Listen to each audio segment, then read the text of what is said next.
Guys welcome back to Awaken Sensei. आज की video में हम देखेंगे सोलो लेवलिंग रैग्नारॉक की मानवा को। मैंने इस सीरीज को एपिसोड्स की फॉर्मेट डिवाइड किया है, तो चलिए एपिसोड 1 की शुरुआत करते हैं। तो कहानी की शुरुआत आउटर स्पेस से होती है। जिन्होंने इस दुनिया को बनाया उन्हें कहा गया आउटर गॉड्स। ये ऐसे बींग्स हैं जिन्होंने लॉस, सोल्स और मैटर को क्रिएट किया सिर्फ एक गोल के लिए, इन्फिनिटी तक पहुंचना। लेकिन इतनी सारी क्रिएशंस के बाद भी वो अपनी बोर्डम से बाहर नहीं आ सकते थे, वो उसमें फंसे हुए थे। तब उन्होंने देखा कैसे उनके बनाए हुए क्रिएशंस लड़ते हैं, मरते हैं और फिर से जन्म लेते हैं, क्योंकि वो एक नेवर एंडिंग वॉर में फंसे हुए थे। और क्रिएशंस के इस वॉर को देखते देखते ये सुप्रीम बींग्स के एंटरटेनमेंट का जरिया बन गया। लेकिन तभी एक अनएक्सपेक्टेड चीज हुई और एक इटर्नल बींग खुद अपने ही क्रिएशन के हाथों डिस्ट्रॉय हो गया। तो दूसरी डायमेंशन के बींग्स ने भी इस बात को नोटिस किया और उन्हें ये पता चला कि एक सुप्रीम बींग भी क्रिएशन के हाथों मारा जा सकता है, और इसे उन्होंने एक फ्यूचर के लिए खतरा माना, जो कि एक सिग्नल था कि क्रिएटेड बींग्स की असली पावर क्या होती है। लेकिन सुप्रीम बींग्स इस सच्चाई से ज्यादा अफेक्टेड नहीं हुए, क्योंकि उनके दिमाग में सिर्फ एक ही बात चल रही थी कि जो पावर अब जा चुकी है वो उसकी होगी जो सबसे पहले उसे हासिल करेगा। और सभी आउटर गॉड्स यानी सुप्रीम बींग्स में वॉर की शुरुआत हो गई। और अब आउटर गॉड्स जा रहे हैं फाइट करने अर्थ पर, ताकि वो यूज कर सकें उस माना को जो मोनार्क्स और सुप्रीम बींग्स के मरने के बाद छूट गया, और उस माना को यूज करके वो उस यूनिवर्स पर रूल कर सके।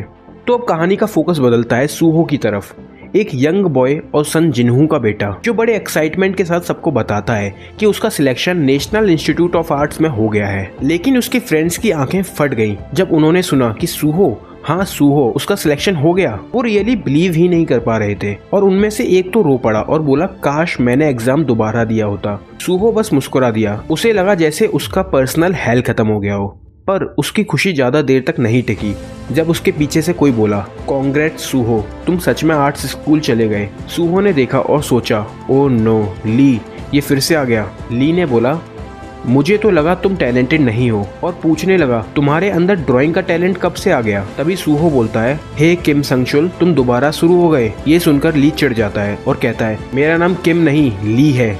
ली ने सूहो से कहा, तेरी वजह से मेरा स्कूल टॉप करने का प्लान खराब हो गया। तो सूहो ने भी चिल्लाते हुए जवाब दिया, तू तो पास ही मेरी वजह से हुआ है। और तभी क्लास के बाकी बच्चे उन सब ने देखा कि ली फिर से सूहो को उकसा रहा था। क्लास के हिसाब से ली तो पूरा बचपना कर रहा था, बिना सोचे समझे कि ये मोमेंट कितना इंपॉर्टेंट है और उसे कितना मैच्योर बिहेव करना चाहिए। पर वो उसे परेशान कर रहा था जो अपने पेरेंट्स के मिसिंग होने के बाद भी खुश रहने की कोशिश कर रहा था। देन जो ली था वो बिल्कुल कंट्रोल से बाहर हो गया। उसने एक पंच रेडी किया सूहो को मारने का ट्राई करने के लिए, बट सूहो ने बड़ी आसानी से खुद को डिफेंड करते हुए उसके फेस पर नी किक मारी और कहा, ग्रेजुएशन तक शांत रह ली। बट सब स्टूडेंट्स देखते हैं सूहो की किक से ली को कुछ फर्क नहीं पड़ता। फिर अचानक ली के हाथ पर एक अजीब सी एनर्जी आ गई, ऐसी जो सूहो ने कभी देखी नहीं थी। ये पावर पूरी तरह से मिस्टीरियस थी और सूहो के लिए बिल्कुल नई। ली के एक मैसिव अटैक से बचने के लिए सूहो ने लिटरली निंजा स्टाइल डॉजिंग दिखाई, फुल ऑन सर्वाइवल मोड। और जब ली ने अपनी रियल पावर दिखाई तो बाकी स्टूडेंट्स बस वहीं फ्रीज हो गए, टोटल शॉक में। सबके चेहरे पर डर भी था और हैरानी भी कि ये बंदा इतना पावरफुल कब हो गया। और वहीं ली का पंच इतना ज्यादा पावरफुल था कि पास के आयरन लॉकर तक में छेद कर दिया, एंड सूहो तो जमीन पर गिर गया था। आंखों में शॉक था उसकी, बुरी तरह से फ्रीज हो गया था वो। देन उस दिन के बाद पूरे 2 साल गुजर गए थे और सेकेंड ईयर कॉलेज स्टूडेंट बन चुका सूहो उस दिन को अब तक नहीं भूल पाया। एक दिन वो सड़क पर ऐसे ही चल रहा था अपने ख्यालों में डूबा हुआ, तभी उसने किसी को कहते सुना, मेन बिल्डिंग्स की सारी क्लासेस शिफ्ट हो गई हैं साइड वाली बिल्डिंग में। सूहो ने तुरंत अंदाजा लगाया, जरूर ये हंटर्स किसी गेट क्लियरेंस पे काम कर रहे हैं। उसने देखा कि गार्ड्स लोगों को वार्निंग दे रहे हैं, रिस्की एरिया से दूर रहो। तभी 2 लोग बात कर रहे होते हैं और वहां से सूहो को पता चला कि हंटर्स को अंदर गए हुए 1 घंटे से ज्यादा टाइम हो गया, और जो कि ये डी रैंक गेट है तो वो किसी भी टाइम गेट क्लियर करके आ सकते हैं। फिर सूहो ने अनाउंसमेंट सुना, सिर्फ हंटर्स ही गेट के पास जा सकते हैं। And at the same time सूहो सोच रहा था कि 3 साल हो गए जब से वो अजीब से गेट्स दुनिया भर में अपीयर होने लगे, जो अर्थ को जोड़ देते हैं एक खतरनाक डंजन से, जहाँ सिर्फ डेमोनिक बीस्ट का डर है। ये पूरा सिस्टम, ये गेट का चक्कर, दुनिया के काम करने का तरीका ही बदल गया था। और तभी लोगों में एकदम से मैजिक पावर्स एक्टिवेट होने लगे, जैसे किसी ने स्विच ऑन कर दिया हो। जिन लोगों ने इस माना की एनर्जी को कंट्रोल करना सीख लिया उन्हें कहा गया अवेकंड।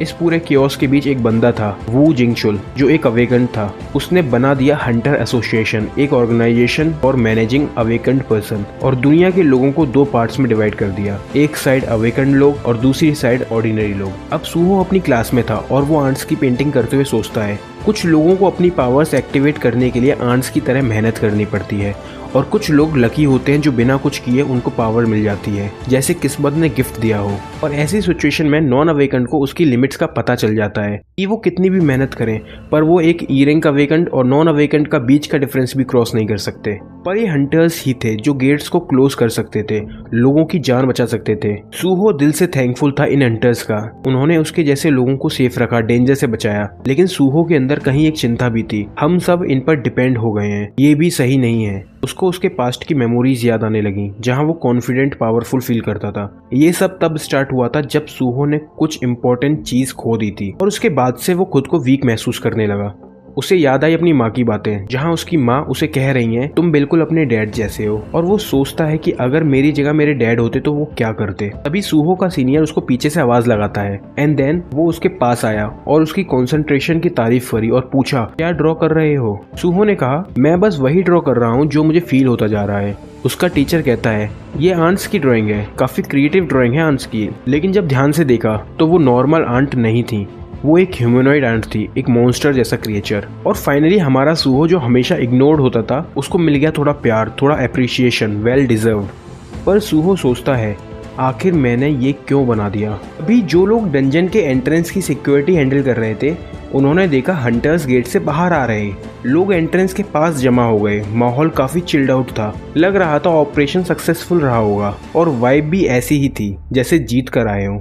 एक स्टाफ ने हंटर किम जोंग सो को थैंक्स बोला और बोला ग्रेट वर्क सर। किम ने कामली रिप्लाई दिया हाँ डंजन कॉन्करर हो गया है। और उन्होंने ये भी बताया कि एसोसिएशन को एक इम्पोर्टेंट अपडेट देना है। उन्होंने बताया इस बार उन्हें एक अलग डिमोनिक ब्रीड मिली है, एक ऐसे डिमोनिक बीस्ट जो पहले कभी नहीं देखे गए। उन मॉन्स्टर्स का लुक ह्यूमन जैसा था और उनकी आंखों और मुंह से ब्लू फ्लेम्स निकल रही थी। और हाँ वो मारने के लिए क्लॉज और टीथ का यूज करते थे, लेकिन किलिंग पावर वीक थी। Looks scary but not deadly. Hunter Kim ने बोला उनको थोड़ी सी चोट लगी थी ड्यूरिंग द फाइट, लेकिन डोंट वरी क्योंकि ये मॉन्स्टर्स उतने डेंजरस नहीं थे जितने वो दिखते हैं, सो आई एम फाइन। जब हंटर ने पूरी इन्फॉर्मेशन दे दी उस नए मॉन्स्टर स्पीसीज के बारे में तो स्टाफ ने हंटर से कहा आप जो नए मॉन्स्टर्स के बारे में बताए हो उसकी एक डिटेल रिपोर्ट हमें एसोसिएशन के लिए देनी होगी। तभी अचानक से हंटर किम के घाव से नीली आग निकलने लगी और वो तेज दर्द से चिल्ला उठा। उसने अपनी तलवार छोड़ दी और एकदम से स्टैचू बन गया, जैसे कोई अननोन पावर उसकी बॉडी को कंट्रोल कर रही हो। स्टाफ ने देखा हंटर की आंखों से भी वही ब्लू फ्लेम निकल रही थी,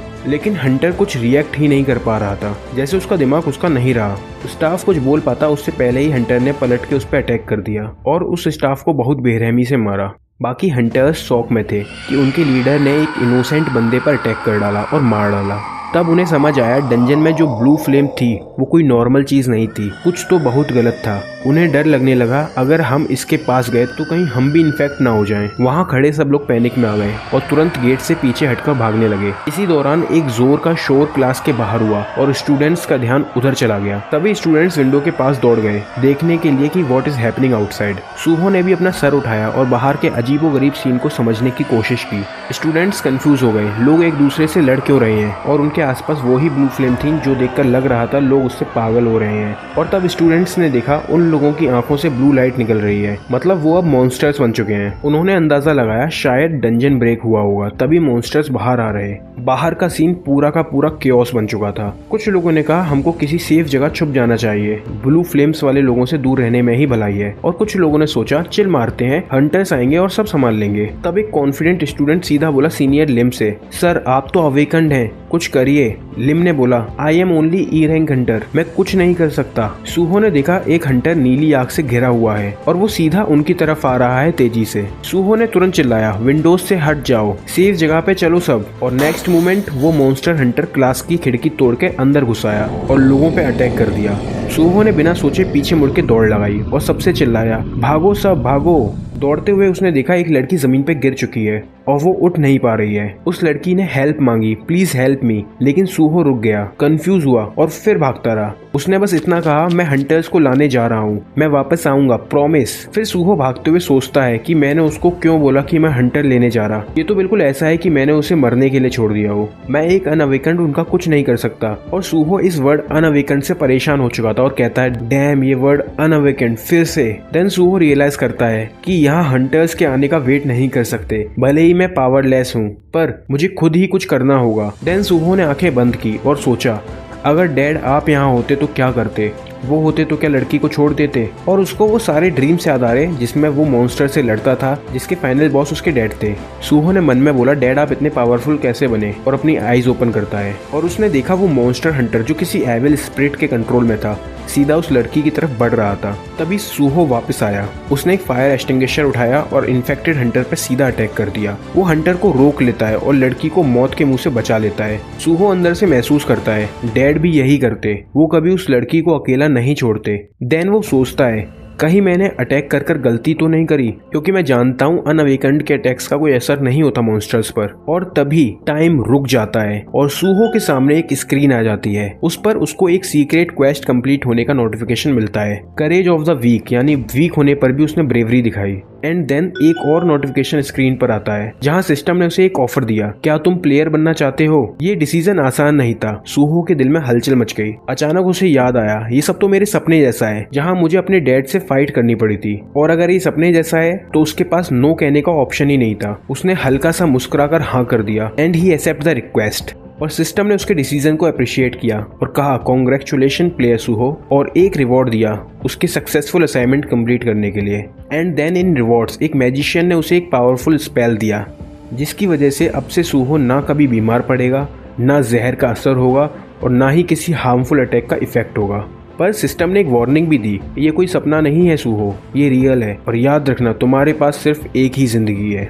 जब उसने अपने स्टैट्स देखे, हेल्थ, लेवल, स्किल्स, उसने महसूस किया कि ये एग्जैक्टली उस गेम जैसा है जो उसने सपने में देखा था। ये जानकर उसको थोड़ा कंफर्ट मिला, एटलीस्ट कुछ तो जाना पहचाना है। फिर सिस्टम ने उसे एक नई मिशन दी जिसमें टारगेट था मिस्ट बर्न, एक अवेकन्ड हंटर जो ब्लू फ्लेम से करप्ट हो चुका है गेट क्लियर करने में फेल होने के बाद। जब सूहो ने सारी नोटिफिकेशन एक्सेप्ट की, टाइम फिर से चलने लगा, सब कुछ फिर से मोशन में आ गया। सूहो ने तुरंत उस लड़की से कहा यहाँ से तुरंत भाग जाओ। सूहो को अब समझ आ गया था कि जितने भी हंटर्स थे वो अब मिस्ट बर्न बन चुके थे और उनका एलिमिनेशन उसकी मिशन थी। सूहो ने देखा दो मिस्ट बर्न जो अभी तक अवेकन्ड नहीं थे और एक D rank awakened mist burn वहीं थे। सूहो ने एक्सेप्ट कर लिया, आगे बढ़ना है तो दुश्मनों को हराना पड़ेगा। ये लड़ाई अब रियल थी और हार का मतलब था डेथ। एंड देन उसने देखा दो अनअवेकन्ड मिस्ट बर्न क्रिएचर्स उसकी तरफ फुल स्पीड में आ रहे थे, रेडी टू किल हिम। वो किसी भी हाल में सूहो को जिंदा नहीं छोड़ना चाहते थे, लेकिन सूहो वहीं रुका रहा। उसने अपनी पोजीशन नहीं छोड़ी, वो रेडी था इन मॉन्स्टर्स का सामना करने के लिए। उसने सोचा अगर मैं अपनी अवेकन्ड पावर को कंट्रोल कर पाया तो मैं इन मॉन्स्टर्स को डिस्ट्रॉय कर सकता हूँ। ये उसके लिए एक चैलेंज बन गया था, इसलिए सूहो ने डिसाइड किया आज अपनी स्ट्रेंथ टेस्ट करनी ही पड़ेगी। सूहो ने अपना हाथ टाइट किया, पंच बनाया और पूरा फोकस, पूरा गुस्सा एक जगह इकट्ठा किया और टारगेट सीधा मॉन्स्टर का सर।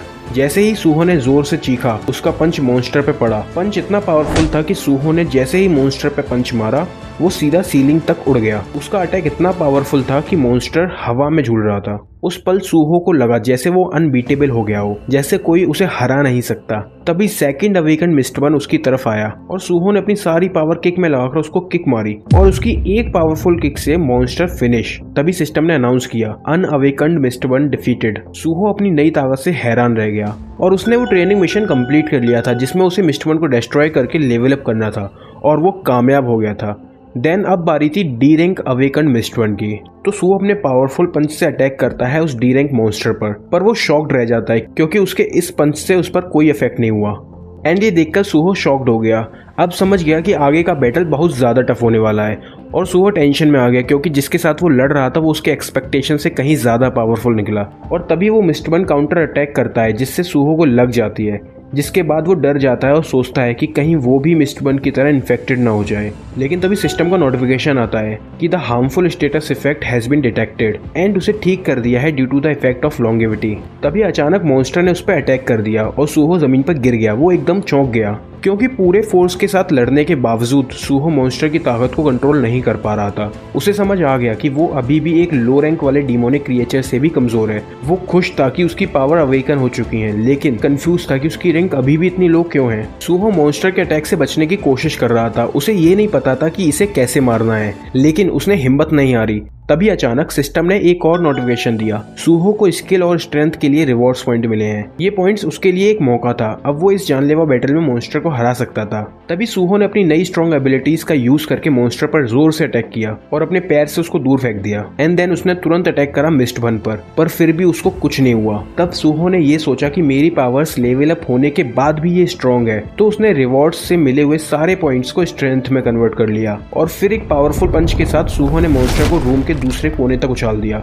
वो तभी रुका जब जाकर दीवार से टकराया। सूहो ने मौका नहीं छोड़ा, वो सीधा मॉन्स्टर पर चढ़ गया और उसके मूव करने से पहले उस पर वार कर दिया। और वहीं वो मन में सोच रहा था कि उसे लगता था कि वंस यू अवेकन तुम्हारा रैंक फिक्स हो जाता है, बदला नहीं जा सकता, पर मैं अपनी रैंक और पावर लेवल अप कर सकता हूँ तो मैं करूंगा। और वहीं फाइट में उसके पंचेस में पहले से ज्यादा पावर थी। मॉन्स्टर ने पलट के फाइट करने की कोशिश भी नहीं की, वो बस मार खाता रहा और मर गया। तो फाइनली सूहो ने डी रैंक मिस्टबन को भी हरा दिया, लेकिन उसके बॉडी पर स्ट्रेस दिखने लगा था, वो थक चुका था, लेकिन फाइट अभी बाकी थी। सूहो सोचता है, एक मिनट, मुझे अभी एक बड़ी रियलाइजेशन हुई, मैं अब एक अवेकन्ड प्लेयर बन चुका हूँ। अब वक्त आ गया है अपनी जिंदगी को कम्प्लीटली बदलने का। अब ना कोई छोटा फील करना, ना ही बेकार समझना खुद को। सूहो ये सोच ही रहा था, तभी बिल्डिंग के बाहर एक अजीब सा हंटर सूहो की तरफ बढ़ते हुए उसने रास्ते के सारे मॉन्स्टर्स को हटा दिया और सीधा उस बिल्डिंग की तरफ बढ़ा जहां सूहो था। उसके हाथों में एक बड़ी सी तलवार थी और वो उसे जमीन पर घसीटते हुए बिल्डिंग के पास आ रहा था।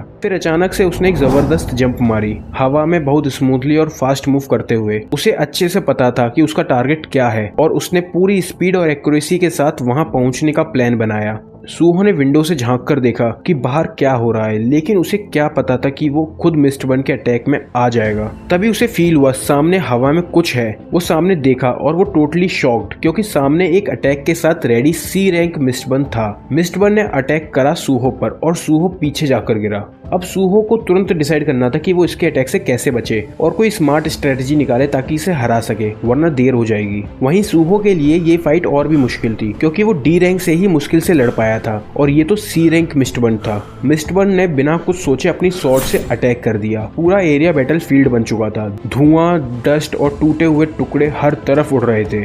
वहीं सूहो को फुल स्पीड में हिलना पड़ रहा था ताकि अटैक के बीच में ना आ जाए और फाइट में बना रहे। वहीं दूसरी तरफ पूरी सिटी में इमरजेंसी सायरन जोर जोर से बज रहे हैं। सबको वार्निंग मिल रही है कि Korea national university of arts में डंजन ब्रेक हो गया है। सब लोगों को तुरंत वहां से निकालने के लिए कहा जा रहा है। एंड कैंपस में कुछ और बैकअप फोर्स पहुंच चुकी हैं, लेकिन प्लेटून लीडर काफी फ्रस्ट्रेटेड है। लोग एक के बाद एक मर रहे हैं और उनके पास कुछ करने का ऑप्शन नहीं, बस हंटर एसोसिएशन का वेट कर रहे हैं कि कब वो रीइंफोर्समेंट भेजें। वहीं एक सोल्जर ने रिपोर्ट दिया कि एसोसिएशन अभी तक किसी बी रैंक या उससे ऊपर के हंटर को ढूंढ रहा है, इसलिए इतना डिले हो रहा है। पर कैप्टन, जो ऑलरेडी गुस्से में था, कहता है ये गेट तो डी रैंक था, तो फिर हमें बी रैंक हंटर क्यों चाहिए इस मैच को संभालने के लिए। सोल्जर एक्सप्लेन करता है, सर अब एसोसिएशन इस चीज को कंसीडर कर रही है कि कुछ हंटर्स जैसे सी रैंक हंटर किम इन्फेक्टेड हैं और वो खुद कैंपस पर अटैक कर रहे हैं, इसलिए उनका मानना है कि अब सिचुएशन हैंडल करने के लिए बी रैंक या उससे ज्यादा पावरफुल हंटर भेजना ही बेटर होगा। वहीं सूहो अपनी बिल्डिंग के अंदर है, क्योंकि एक सी रैंक मॉन्स्टर हंटर उसकी तरफ इस तरह आ रहा है जैसे कोई मॉर्निंग वॉक पे हो। वो मॉन्स्टर ग्राउंड फ्लोर से टॉप फ्लोर तक एक ही जंप में पहुंच गया, जैसे कि ये उसके लिए कुछ भी नहीं हो। ये मॉन्स्टर अब तक के सबसे ज्यादा डेंजरस और बैडेस है। जितने भी मॉन्स्टर सूहो ने कभी फेस किए हैं उन सब में टफ है ये, कि ये सिर्फ हाई रैंक मॉन्स्टर ही नहीं है, जिसे देखकर सूहो सोचता है क्या मैं इसे टक्कर दे सकता हूँ। उसका तलवार का स्विंग इतना पावरफुल है कि वो रीइंफोर्स्ड वॉल को ऐसे चीर देता है जैसे वो पेपर हो। सूहो तो डर के मारे हैरान है कि इतनी स्ट्रेंथ कैसे हो सकती है, लेकिन मॉन्स्टर मजे ले रहा है और अगला अटैक करने के लिए तलवार रेडी कर रहा है। सूहो तुरंत सोचता है और फायर एक्सटिंग्विशर को मॉन्स्टर के फेस की तरफ किक करता है, लेकिन मॉन्स्टर उसे भी इजीली तलवार से काट देता है और रूम में एक थिक फॉग छा जाता है। सूहो उस कंफ्यूजन का फायदा उठाता है और तुरंत भाग जाता है। वो डिसाइड करता है कि अभी छुप के वेट करेगा, शायद और हंटर्स आ जाएं। लेकिन जैसे ही सूहो थोड़ा रिलैक्स करने जाता है, वो देखता है कि मॉन्स्टर्स का अगली फेस एक क्रीपी स्माइल में बदल रहा है। सूहो शॉक में था, ये क्या हो रहा है। वो तुरंत पलटकर देखता है कि मॉन्स्टर कुछ फीमेल स्टूडेंट्स की तरफ घूर कर देख रहा होता है, जो डर के मारे छत पर खड़ी हुई हैं और बैकअप का वेट कर रही हैं। लेकिन वो मॉन्स्टर किसी हंटर का इंतजार नहीं कर रहा, नो चांस। वो सीधा विंडो से जंप करता है अपनी बड़ी सी तलवार के साथ। सूहो सिर्फ शॉक में देख रहा होता है कि कैसे मॉन्स्टर एक खतरनाक स्विंग करता है और उन लड़कियों को मार के डेड बॉडीज का डरावना सीन बना देता है। सूहो का गुस्सा पीक पर पहुंचता है। वो खुद को मेंटली रेडी करता है फाइट के लिए। सूहो छत की तरफ जंप करता है और मॉन्स्टर की बैक पे किक मारता है, लेकिन मॉन्स्टर पर इसका ज्यादा असर नहीं होता। वो तुरंत अपनी तलवार घुमाता है रिटेलिएट करने के लिए और उसके तलवार के अटैक से वो फ्लोर पूरा बीच से फट गया। सूहो को समझ आ गया कि अब वो सच में बड़ी मुश्किल में है। अगर एक भी गलत कदम पड़ा तो वो भी उन लड़कियों की तरह छोटे छोटे पीसेस में कट जाएगा। उसका बचा रहना सिर्फ एक मिरेकल ही है। लेकिन सूहो हार मानने वालों में से नहीं है। वो मॉन्स्टर को ऐसे जीतने नहीं देगा। वो सीधा मॉन्स्टर पर जंप करता है। उसके हाथ इतनी तेजी से चल रहे हैं कि सिर्फ ब्लर दिख रहा होता है। मॉन्स्टर भी पागल हो गया और अपनी तलवार के साथ हर तरफ से वार कर रहा, लेकिन सूहो हर एक अटैक को एक्सपर्ट की तरह डॉज कर रहा होता है, जैसे उसके लिए ये रोज का काम हो। सूहो बिना रुके पंचेस मारते जा रहा था और एक सॉलिड पंच एक्सचेंज के बाद उसने मॉन्स्टर के जलते हुए चेहरे पे एक जबरदस्त नी किक मारी। लेकिन मॉन्स्टर भी कम नहीं, उसने तुरंत अपनी तलवार से वार किया और सूहो के पेट को काट दिया। खून बहने लगा बहुत ज्यादा। सूहो संभाल भी नहीं पाया था कि मॉन्स्टर ने एक और वार कर दिया। उसके पेट पर एक किक मारी और सूहो सीधा दीवार से जाकर टकरा गया। मुंह से और ज्यादा खून निकलने लगा। उसकी हालत खराब हो चुकी थी। हेल्थ ऑलमोस्ट 0 पर आ गई है। पर क्या करें, वो अभी भी जिंदा है, सिर्फ 1 XP के साथ। लगता है सिस्टम खुद उसे जिंदा रखने की कोशिश कर रहा है। वहीं मॉन्स्टर मजे ले रहा है, एक पागल की तरह ग्रिन कर रहा है जब वो देखता है कि सूहो बस 1 HP पे तड़प रहा है और वहीं सूहो बस बेहोश होने ही वाला है एंड मॉन्स्टर की तलवार सूहो के ऊपर अटैक करने वाली है, ready for the final blow. लगता है अब सब कुछ खत्म होने वाला है। लेकिन तभी जब सब कुछ खत्म लग रहा था, हवा में एक क्रैक पड़ती है जैसे बर्फ टूट रही हो और उस फ्रैक्चर से एक डार्क शैडो बाहर निकलती है। बिल्कुल उस मोमेंट पे जब मॉन्स्टर की तलवार सूहो पर अटैक करने ही वाली होती है, तभी एक काला शैडो जैसा क्रिएचर आया और मॉन्स्टर के हाथ काट दिए। बिल्कुल आखिरी सेकंड में सूहो की जान बचा ली। और हमें गैस करना हो तो ये पक्का बेरू है, सूहो का लॉयल शैडो सोल्जर, और वो शायद काफी गुस्से में है। जब सूहो की होश हल्के हल्के होने लगती है तो उसे वही चेहरा दिखाई देता है, वही पुराना अंट जिसे वो जानता है और उसके सपनों में दिखता है, बेरू। जी हाँ, बेरू। एंड वहीं बेरू थोड़ा गिल्टी फील कर रहा होता है कि वो लेट आया, लेकिन वो तुरंत सूहो को हील करता है और सूहो के सारे घाव गायब हो जाते हैं जैसे कभी थे ही नहीं। वो मॉन्स्टर फिर से उठने की कोशिश करता है, लेकिन बेरू एक डेंजरस ग्रॉल करता है। उसकी आंखों में गुस्सा है। उसे गुस्सा है कि किसने हिम्मत की उसके मास्टर को चोट पहुंचाने की। बेरू उस सी रैंक मॉन्स्टर को ऐसा मार गिराता है जैसे बच्चों का खेल हो, जैसे कोई वाटरमेलन हो। वो उसकी बॉडी को 50% गायब कर देता है। फिर एक मॉन्स्टर छत से आता है और एक लड़के को जो बस झाड़ू लेके रोया जा रहा है उसकी तरफ जंप करने वाला होता है। लेकिन जैसी उम्मीद थी, ये मॉन्स्टर भी वही अंजाम भुगतता है। एक ही ब्लो में टुकड़े टुकड़े हो जाते हैं। बेरू ने बच्चे कुचे मॉन्स्टर को बुचर की तरह काट दिया। हर तरफ उनके बॉडी के पार्ट्स बिखर गए। बेचारे मॉन्स्टर के पास तो लड़ने का मौका भी नहीं था। 1 सेकंड भी नहीं टिक पाए। सिर्फ कुछ सेकंड में पूरा एरिया मॉन्स्टर फ्री हो गया, एक भी जिंदा नहीं बचा। फिर एक ब्राइट रोशनी पूरे एरिया में छा जाती है और बेरू आता है, सूहो के साथ फिर से जुड़ जाता है एक इमोशनल मूवमेंट में। वहीं सारे सोल्जर्स शॉक में होते हैं कि अचानक क्या हुआ और बेरू सूहो से कहता है, बहुत टाइम हो गया है आपसे मिले हुए यंग मोनार्क। गाइस, इस इमोशनल मूवमेंट के साथ होता है एपिसोड 1 का एंड। आपको कैसा लगा एपिसोड 1 कमेंट सेक्शन में जरूर बताना। और हाँ, एपिसोड 2 बहुत जल्दी आएगा तो चैनल से जुड़ जाइए, सब्सक्राइब अवेकन सेंसेई, जिससे वीडियो का नोटिफिकेशन सबसे पहले आपके पास आए।